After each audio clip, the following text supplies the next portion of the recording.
پھر ایک دوسرا سوال ہے جس کا حل کرنا بھی ضروری ہے، اور وہ مسئلہ جب تک حل نہیں ہوتا سیرت النبی صلی اللہ علیہ وسلم کے پیغام ہماری زندگی میں نہیں آتا۔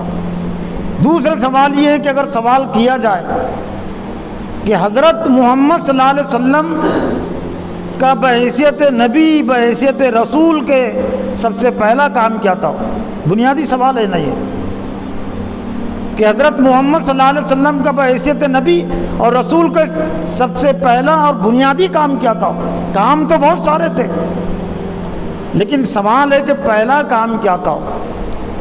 تو جب تک کہ یہ اس کا جواب حل نہ ہو اور ہمارے ذہن میں نہ آئے تو حضرت صلی اللہ علیہ وسلم کے کاموں سے ہمارا تعلق رشتہ نہیں جڑ سکتا۔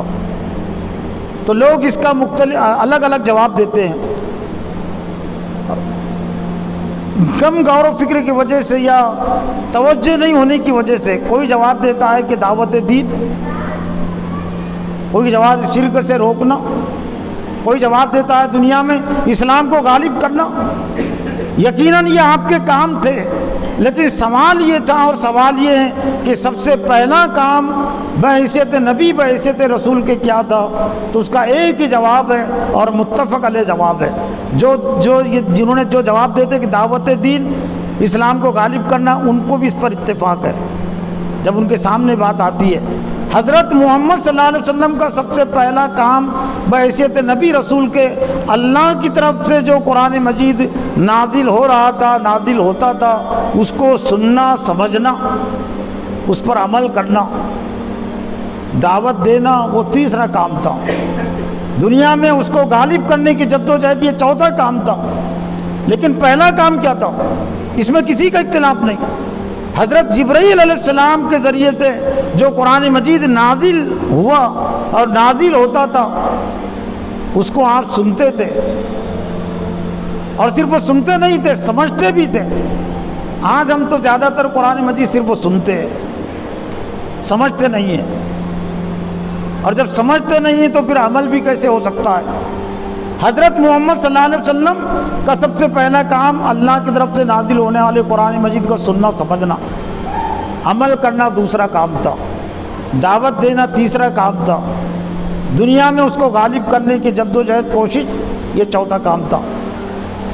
اب اس میں احتساب کی بات بھی ہے اہل ایمان کے لیے۔ کتنے ایمان والوں نے حضرت محمد صلی اللہ علیہ وسلم کے اس پہلے کام کو اپنا کام بنایا۔ اللہ کے رسول نے تو سب سے پہلا کام اپنا یہی بنایا تھا، اور اللہ نے آپ کو پہلا کام یہی سپرد کیا تھا، اقرأ بسم ربک الذی کے ذریعے سے۔ قرآن مجید کے نزول کے بغیر آپ جواب بھی نہیں دیتے تھے۔ اگر آپ سے کوئی سوال کرتا اور اس کے متعلق ابھی وہی نازل نہیں ہوئی ہے تو اللہ کے رسول اپنی مرضی سے جواب نہیں دیتے تھے، انتظار کرتے تھے۔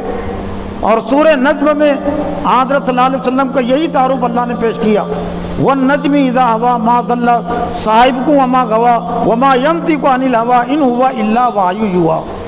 قسم ہے ستارے کی جب وہ طلوع ہے، تمہارے جو ساتھی محمد صلی اللہ علیہ وسلم یہ گمراہ نہیں ہوئے، وہ راہ راستے سے نہیں ہٹے۔ وَمَا يَنطِقُ عَنِ الْهَوَىٰ، وہ اپنی خواہش اور اپنی مرضی سے کوئی بات نہیں کہتے۔ إِنْ هُوَ إِلَّا وَحْيٌ يُوحَىٰ، وہ وہی بات کہتے ہیں جو ان کی طرف وحی کی جاتی ہے۔ اور قرآن مجید میں پھر تکرار کے ساتھ ہے کہ اتبع ما اوحی الیک، اے محمد صلی اللہ علیہ وسلم اتباع اور پیروی کیجئے، اس کے پیچھے چلیے جو آپ کی طرف وحی بھیجی جا رہی ہے۔ تو اس چیز کو بھی سمجھنے کی ضرورت ہے کہ حضرت محمد صلی اللہ علیہ وسلم کا بحیثیت نبی بحیثیت رسول کے سب سے پہلا کام قرآن مجید کو سننا، سمجھنا تھا، اس پر عمل کرنا تھا، دعوت دینا تھا، دنیا میں غالب کرنے کی کوشش کرنا تھا۔ لیکن اب سننے سمجھنے کی جو بات ہے وہ تو حضرت جبرائیل علیہ السلام کے ذریعے سے وہ ضرورت پوری ہوتی تھی اللہ کے رسول کی، لیکن اب جبرائیل علیہ السلام تو ہم پر نازل ہونے والے نہیں ہیں، لیکن وہی کام ہم کو بھی کرنا ہے۔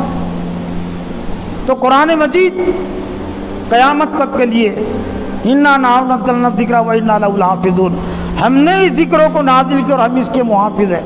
قرآن مجید کے سمجھنے سمجھانے والے قرآن مجید کے ترجمے اور اس کی تفسیریں قیامت تک کے لیے ہر جگہ موجود آج بھی ہے اور رہیں گی.